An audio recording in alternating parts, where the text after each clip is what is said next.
catch in the Super Bowl early on, and then he's just running free on a crossing route, and he blows up his ACL again. But the point is, he had his window with Jerry. Jerry was enamored. Jerry had fallen in love head over heels for Odell Beckham Jr., and that was the time to shine because obviously Jerry wanted Odell to come right in and get ready and play in the playoffs for Dallas, even as a decoy, just to go out there and be a Dallas Cowboy with the star on the side of your helmet. And instead, Odell said, I'm not ready. And he kept saying, I'm not ready until Jerry said, well, then I'm not ready either. And even though it was reported that Odell met his mom and at the NFL honors and Brett met Odell's mom and they really hit it off. I get that. But Odell finally fell out of good grace with Jerry because he's just not healthy enough. And Dallas didn't even go to his workout. And so I feel for Odell. Again, we'll talk more deeply about that in a moment. But listen, Brandon Cooks is much more valuable right here, right now, than Odell can be next year for the Cowboys coming off a second surgery on the same ACL. Right. I agree, Skip. And if you look at Brandon, Skip, you look at the playoff game that the 49ers, that the Cowboys had against the 49ers, their second leading receiver next to C.D. Lamb was Noah Brown, 2 catches, 21 yards. Skip, that's not good enough. And Brandon Cook he's probably not the true number one that he once was, but I think he's more than an adequate opposite of CD. And if you look at his numbers, Skip, even with Deshaun, the last year with Deshaun, he had 1,150 yards with 6 touchdowns. And then the next year, Skip, Deshaun wasn't there. He still goes over 1,000 yards. So he has an opportunity to do something that only Brandon Marshall has ever done. Have 1,000 yards receiving with 4 different teams. I think that speaks to the level of talent that Brandon Cooks is. Skip, nobody's going to say he's just Jefferson or Jamar Chase or Tyreek or one of those guys. But, Skip, he's more. He's more than enough of a compliment on the other side of CD. Now, the question is, Skip, how healthy is Pollard going to be when he comes back? Is he going to be able to be at the camp or is he going to miss a couple of games until the season? I don't know. You said he just had the tightrope surgery. I don't really know the timetable or recovery with that surgery. Also, does Tyron Smith go back to left tackle? They put the left tackle who played extremely well, the rookie, at his natural position, left guard. Does Steele come back, play the right tackle, Zach Martin, and then away we go? So there's a lot of uncertainty about what the Cowboys, but the one thing that cannot be questioned now is that their receiving core has just gotten a whole lot better. It's sounding to me like you're as giddy about this move as I am. But I already know, Skip, y'all the Cowboys. I already know y'all gonna do. Y'all gonna Cowboy at some point. I just see the thing with you, what I try to save you from is that, look, if you don't get so excited early, it won't hurt nearly as much late. Because what happens, expectations, is when the expectations get high, is when the pain, when it sets in, it's like, ooh, you're excited about the wedding, like, oh, yes, I'm about to be Mr. or Mrs., and all of a sudden the other party said, nah, I ain't ready just yet. Oh, the letdown and the family, you got to tell the family it's not going to happen.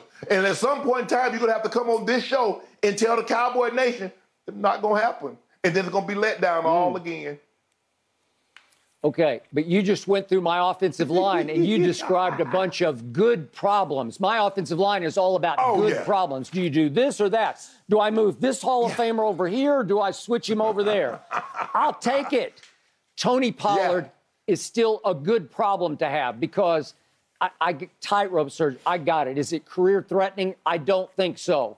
Will he emerge next year as the breakout star in the league without Zeke getting the bulk of the carries? I believe he will. They're even bringing in Ronald Jones today to work him out as a potential number 2 back. I'll take him. I liked him in Tampa Bay on their Super Bowl role. My point is they're loaded everywhere except tight end because Dalton Schultz is still the best free agent on the market. Nobody signed him yet. That may be telling. That may be significant. And I'm going to go on record right now in my giddiness. Don't let my Dallas Cowboys draft Dalton Kincaid with the 26th overall pick. Right now, both Mel Kiper and Todd McShay have Dalton Kincaid out of Utah, a tight end going 26th overall to Dallas. Do not let my offense get a hold of Dalton Kincaid. I've watched him a lot at Utah. He is a flat-out stud. He's got some Travis Kelce in him. I'm going to go on record right here, right now. He would be a plug-and-play star for the Dallas Cowboys. So I just want you to know we even have a potential remedy for losing Dalton Schultz with Dalton Kincaid, who will be better than Dalton Schultz in the long haul. So I want you to keep that under your hat. I want you to remember that I said that. NFL team, the Cowboys are looking at Dalton Kincaid at 26, so if there's any way possible you can draft him before the Cowboys do, that would be greatly appreciated. Well, here's the thing, Skip. Okay. You mentioned earlier about Wolf Hunter and Donovan Wilson.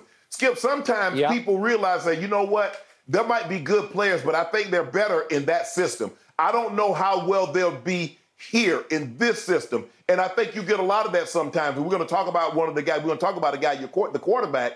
We're going to do them in a later segment, Skip. And so maybe that's with Dalton Schultz. Maybe people are looking at him and says, yeah, he can catch the ball. He's this and he's that. But I think the Cowboys mask a lot of his deficiencies with the way they use him. And I'm not so sure that we'll be able to mask those deficiencies if we were to take him on. And the question, the salary. He made, $10 million last year on the franchise tag? If somebody tried to go a multi-year deal, Skip, to give him $20, $30 million with $15, $16 million guaranteed, it doesn't seem like it right now. We're in the second wave of free agency. Normally in the second wave, Skip, it's not as lucrative as the first wave, but we'll see. Agreed. I agree. Which brings me back to my head coach and my quarterback. I do not love either one of them. I am still stuck with Dak because I'm done with Dak. And I'm still stuck with please drop the Mike McCarthy because I can't get out from under it because Jerry loves him. Jerry doesn't love Dak, but Jerry committed long-term to Dak. With Dak. So now his pride is on the line. Yeah, he's still stuck. Okay, what do I know about Dak Prescott? Is he middle of the pack Dak? Maybe he's slightly better than that. I look at his QBR the last 2 years. He was 11th in QBR 2 years ago and 12th in QBR last year. Not great, but not bad. My offense 2 years ago was number 1 in points scored in the NFL, and last year it was 4th in the NFL in points scored. Well, that's still pretty great. I still had a top 5 offense last year. Okay? Correct. So that has you got to give the quarterback some, if not a whole lot of credit for that. So my point is, whatever you could do around the quarterback to make him better. It's like the old cliche, a rising tide lifts all boats, even Dak's boat.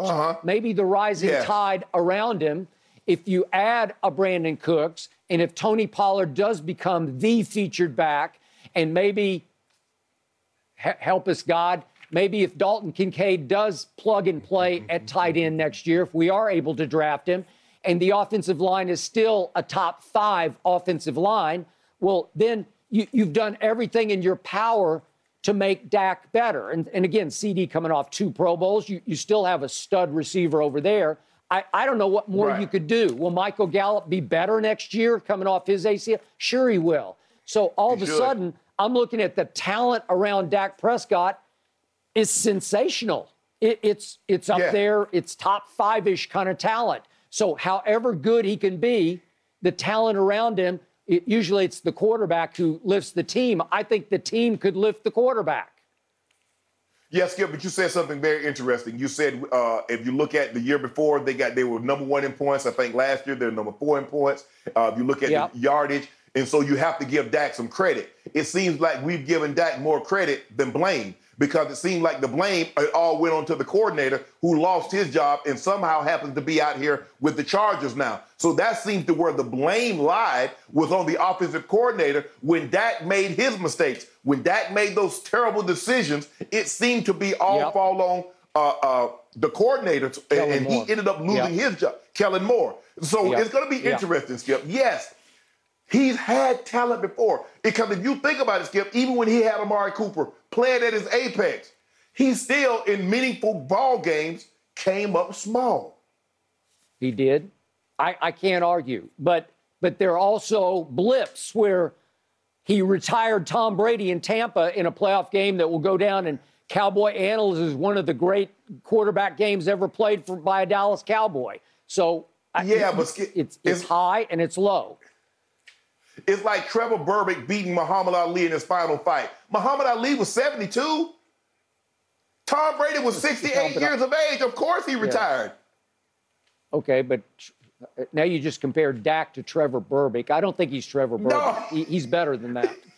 And by the way, so? I was there in the Bahamas that day, sitting ringside. They were using cowbells between rounds. It was really pathetic. Dak's not pathetic. He's better than pathetic.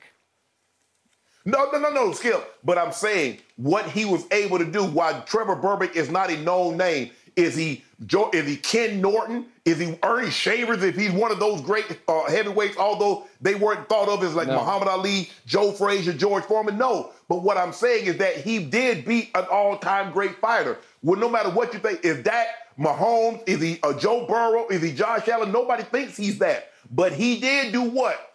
Beat an all-time great, historic, iconic, whatever you want to use to determine, to highlight what Tom Brady is and what he was.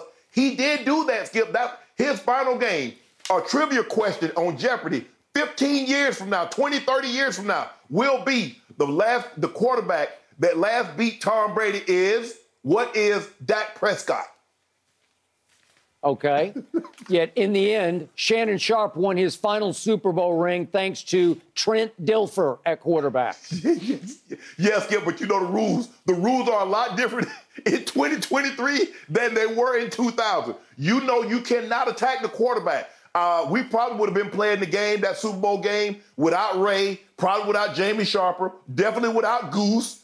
If you hit the quarterbacks like they were hitting the quarterbacks and receivers, yeah, you can't attack the guy like that anymore, Skip. We got a chance. We're back in business.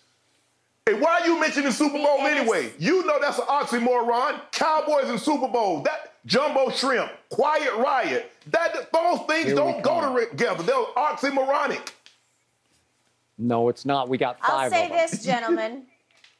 The NFC East is getting very interesting for next season. Yep. Skip, it's not just Ronald Jones coming in for a workout today. You've got an offensive lineman and a defensive lineman coming in. So could be a lot of changes still to come for your Cowboys roster. All right, guys, after this break, let's head over to the West Coast and dive into a little hoops action. To the Lakers.